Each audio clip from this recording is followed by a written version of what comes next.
నమస్కారం అండి. నా పేరు శివ చౌహాన్, మంగ్లీ గారి బ్రదర్ని. గత 30 రోజులుగా ఏదైతే మా పైన ఆరోపణలు వస్తున్నాయో దాని గురించి మాట్లాడడానికి వచ్చిన ఈరోజు.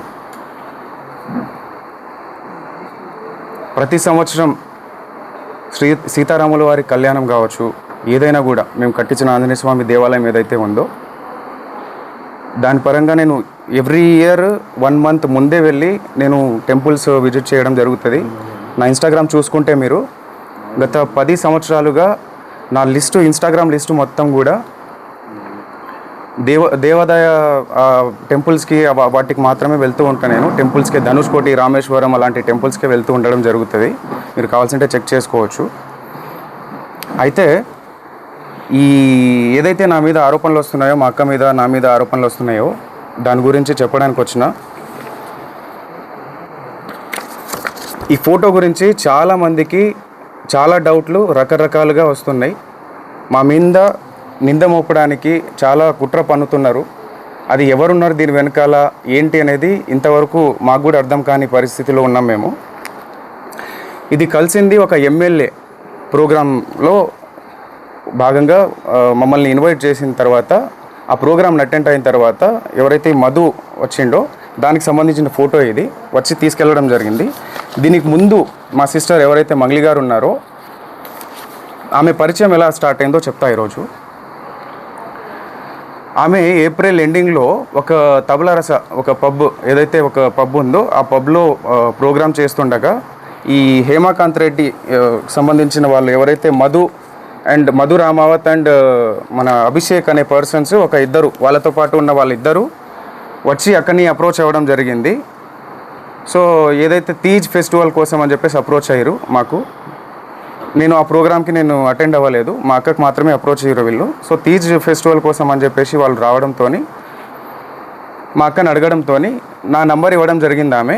మా బ్రదర్ ఏదైనా కూడా మా బ్రదరే హ్యాండిల్ చేస్తాడు, మా బ్రదరే దీని గురించి మొత్తం మాట్లాడతాడు, ప్రోగ్రామ్స్ గురించి మొత్తం మా బ్రదర్కి కాంటాక్ట్ అవ్వండి అన్న విషయంలో నా నంబర్ ఇవ్వడం జరిగింది.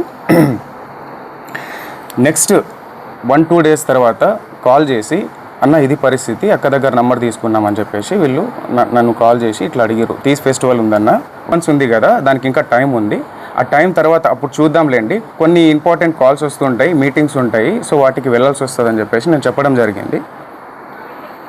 సో దాని తర్వాత ఈ ప్రోగ్రాం రావడంతో ఆ ఎమ్మెల్యే ప్రోగ్రాం అయిపోయిన తర్వాత, అన్న ఈ ఎమ్మెల్యే ప్రోగ్రాము మా ఈవెంట్ మా విలేజ్ పక్కనే ఉంటుంది, సో ఆ విలేజ్ పక్కనే మా విలేజ్ ఉంది కాబట్టి ఏదైతే ఆ ప్రోగ్రాం తర్వాత ఈయన వచ్చి మా దగ్గరకు వచ్చి, మా విలేజ్ పక్కనే ఉంటుందన్న, వచ్చి మా దగ్గర భోంచేసి వెళ్ళండి ప్లీజ్, దయచేసి రావాల్సిందే కోరుతున్నామని చెప్పేసి, అక్క అంటే మాకు చాలా అభిమానము, ఇష్టము, మా విలేజ్కి వస్తే బాగుంటుందని చెప్పేసి సో పిలిచి మమ్మల్ని ఇన్వైట్ చేసి వెళ్ళడం జరిగింది. ఎందుకు వెళ్ళామంటే ఆ టైంలో చాలా ఓవర్ టైం అయిపోయింది, 12 o'clock అయిపోయింది. ఆ 12 o'clock తర్వాత ఈయన వచ్చి నేను డిన్నర్ అరేంజ్ చేసిన రండి అని చెప్పేసి పిలవడంతో, మా కమ్యూనిటీ కదా అని చెప్పేసి ఆ ఉద్దేశంతో ప్రోగ్రామ్స్ ఉన్నాయని చెప్పి మమ్మల్ని పిలవడంతో మేము వెళ్ళడం జరిగింది. వెళ్తే అక్కడ, అక్క నీ ఫోటో, నేను కన్స్ట్రక్షన్లో ఉంది ఇల్లు, ఆ ఫోటో నేను తీసుకుంటాక గుర్తుగా ఈ ఇంటి ఓపెనింగ్కి నేను పిలుస్తా మిమ్మల్ని, ఈ ఇంటి ఓపెనింగ్కి మేము పిలుస్తా, అప్పటికి నేను ఫ్రేమ్ కట్టించుకుంటా అక్క మా ఇంట్లో, నాకు గుర్తుగా ఉంటుంది అని చెప్పేసి మేము డిన్నర్ చేసిన తర్వాత కింద దిగిన ఫోటో ఇది. మా టీం ఏదైతే ఉందో ఆ టీంతో సహా ఒక 15 members వరకు వెళ్ళినాం మేము. ఓకే, సో దీని తర్వాత ఇది అక్కడిది ఫోటో. ఈ ఈవెంట్ ఏదైతే జరిగిందో, ఈ వెంచర్ ఓపెనింగ్, ఇది వెంచర్ మేము రియల్ ఎస్టేట్ వెంచర్ ఇది చేస్తామని చెప్పేసి చేసారు. దీని గురించి మాట్లాడాలి ఈరోజు. నేను ఈ వెంచర్ ఆఫీస్కి ఓపెనింగ్కి ఎందుకు వెళ్ళడం జరిగిందంటే, నాకు కాల్ చేయడం జరిగింది, అన్న అక్కకి మేము ఇన్వైట్ చేద్దాం అనుకుంటున్నాము, మేము ఈ రియల్ ఎస్టేట్ ఆఫీస్ ఓపెనింగ్కి అక్కకి ఇన్వైట్ చేద్దాం అనుకుంటున్నాము, సో అక్క రావాలన్నా అని చెప్పేసి నన్ను పిలిచిరు, అంటే నాకు అప్రోచ్ అయ్యారు. లేదన్నా ఈ వెంచర్ ఓపెన్లకి అక్క రాదు, ఎక్కడ కూడా మీరు చూసిండొచ్చు, ఎక్కడ కూడా అక్క ఈ వెంచర్ ఓపెనింగ్లకి దీనికి వెళ్ళదు అని చెప్పేసి అంటే, లేదన్నా కంపల్సరీ రావాలి, ఎట్లన్నా రావాలన్నా అంటే, లేదు అని చెప్పేసి అక్కను కూడా అప్రోచ్ అయ్యారు, అక్క మీరు కంపల్సరీ రావాలక్క దీనికి అని చెప్పేసి. సో అక్క నేను ఇలాంటి వాటికి రాండ్రా, ఏమన్నా ఉన్నా కూడా సరేలే తర్వాత మాట్లాడదాంలే అని చెప్పేసి లైట్ తీసుకుంది. మళ్ళీ ఫాలోఅప్ చేసుకొని అక్క రావాలక్క అని చెప్పేసి జూన్ 9న ఇది జూన్ 9న చేసుకున్న ఒక ఈ ఆఫీస్ ఓపెనింగ్కి నన్ను ఇన్వైట్ చేయడం జరిగింది. అంటే నువ్వన్నా రా అన్న, మాకు కొంచెం హెల్ప్ఫుల్ ఉంటుంది, నా బిజినెస్కి కొంచెం గ్రోత్ ఉంటుంది, నువ్వు వస్తే నేను కొంచెం చెప్పుకుంటా అన్నట్టు నన్ను పిలవడం జరిగింది. ఆ రోజు నాకు ఫీవర్లో కూడా నేను కార్ పంపిస్తా అన్నా నీకు అని చెప్పేసి అంటే, నేను రాలేను నాకు ఫీవర్గా ఉందంటే నేను కార్ పంపిస్తా అన్నాడు. కార్ పంపించి నన్ను తీసుకెళ్ళి అక్కడ ఆఫీస్లో ఈ ఫోటోలు దిగడం జరిగింది. అక్కడ ఎవరెవరు ఉన్నారు, ఎక్కడి నుంచి వచ్చారు, వాళ్ళంతా ఏంటి అని చెప్పేసి నాకు తెలియదు. ఓన్లీ అది ఒక జిఎన్ఐ ఆఫీస్, ఏదో జిఎన్ ఆఫీస్ అని చెప్పేసి ఓపెనింగ్కి మాత్రమే పిలిచారు నన్ను జూన్ 9న. అక్కడ ఫొటోస్ దిగినాం, అంతా అయిపోయింది. దాని తర్వాత ఈవినింగ్ టైంలో నేను రిటర్న్ రావాలి అనుకొని, నాకు తొందరగా వెళ్ళాలి, నేను జూన్ 10న అక్క బర్త్డే ఉంది కాబట్టి రేపు నాకు బర్త్డే ఉంది అక్కది, ఆ పనులన్నీ నేను చూసుకోవాలా, పైగా నాకు ఫీవర్ ఉంది, నాకు చాలా ఇదిగా ఉంది, వెళ్ళాలి అంటే సరే అని చెప్పేసి ముగ్గురు వ్యక్తులతో నన్ను డ్రాప్ చేయడం జరిగింది. వీళ్ళు కూడా వచ్చారు ఆ రోజు జూన్ 9న నైట్ టైంలో. చాలా లేట్ అవ్వడం జరిగింది ఆ రోజు ఈవినింగ్, లాంగ్ కాబట్టి మేము ఉండే ఏరియా నుంచి వీళ్ళ ఏరియాకి, మల్లేపల్లి గ్రామానికి, సో ఈ ఆఫీస్కి. సో వీళ్ళు ఎవరైతే నా మీద ఈ పర్సన్ ఎవరైతే నా మీద మొన్న చెప్పడం జరిగింది, వీళ్ళు ఎవరో కూడా నాకు తెలియదు, జస్ట్ డ్రైవర్లుగా వచ్చిర్రు, వెనకాల నన్ను వదలడానికి వచ్చిర్రు. వీళ్ళు వచ్చి నా దగ్గర ఫోటో తీసుకున్న ఫోటో ఇది, మా ఇల్లు బ్యాక్గ్రౌండ్లో, ఇది మా ఇల్లు బ్యాక్గ్రౌండ్, ఇక్కడ ఆఫీస్, ఏదో బ్యాక్గ్రౌండ్లో ఒక ఆఫీస్ ఉంటుంది. సో ఇంటి దగ్గర దిగిన ఫోటోని ఈరోజు ఇన్ని లక్షలు ఇచ్చాము, అన్ని లక్షలు ఇచ్చాము అని చెప్పేసి అబద్ధాల ప్రచారం చేస్తున్నారు ఈరోజు.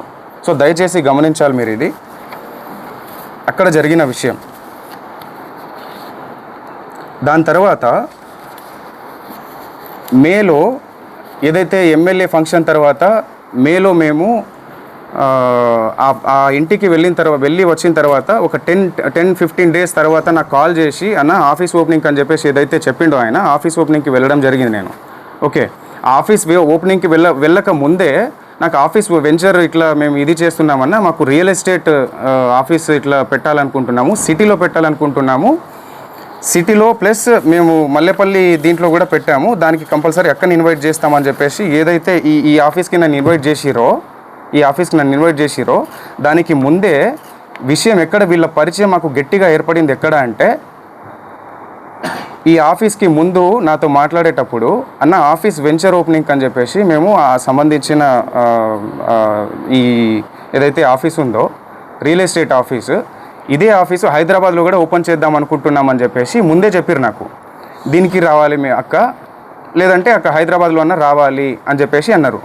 సో అలా అనడంతో నేను మా ఆఫీస్ ఏదైతే ఆఫీస్ పర్పస్ పెట్టుకుంటామన్న దాని మీద వాసవి అని చెప్పేసి మా ఫ్లాట్ ఉంటుంది, ఆ ఫ్లాట్ని అమ్మడానికి అని చెప్పేసి మేము ఎప్పటి నుంచో సేల్లో పెట్టినాం, అది 1 year బిఫోర్. సో వీళ్ళు ఏంటి ఆఫీస్ పర్పస్ మాకు కావాలి అని చెప్పేసి వెతుకుతున్నారు కదా అన్న ఉద్దేశంతో మేము ఒకసారి ఫ్లాట్ చూడండి, మీకు నచ్చితే తీసుకోండి అని చెప్పడం జరిగింది.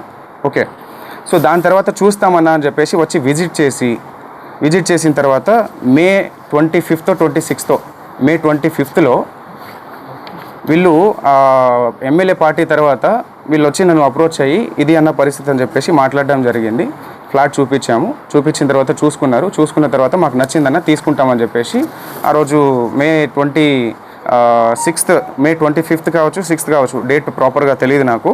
సో ఆ టైంలో వీళ్ళు వచ్చి మీ ఫ్లాట్ తీసుకుంటామని చెప్పేసి సమ్ అమౌంట్ అడ్వాన్స్గా మాకు పంపించడం జరిగింది. అక్కడ జరిగిన ఏదైతే అటాచ్మెంట్ మా ఫ్లాట్ సేల్ చేయాలని చెప్పేసి మేము అనుకున్న దాని తర్వాతనే ఈ అటాచ్మెంట్ నాకు మధుకి ఏర్పడింది. అక్కకి ఎలాంటి సంబంధం లేదు, అక్క ఫోటో ఒకటి మాత్రమే ఉంటుంది, అది కూడా ఇక్కడ బర్త్డే ఫంక్షన్లో కూడా కలవలేదు, తర్వాత ఏదో.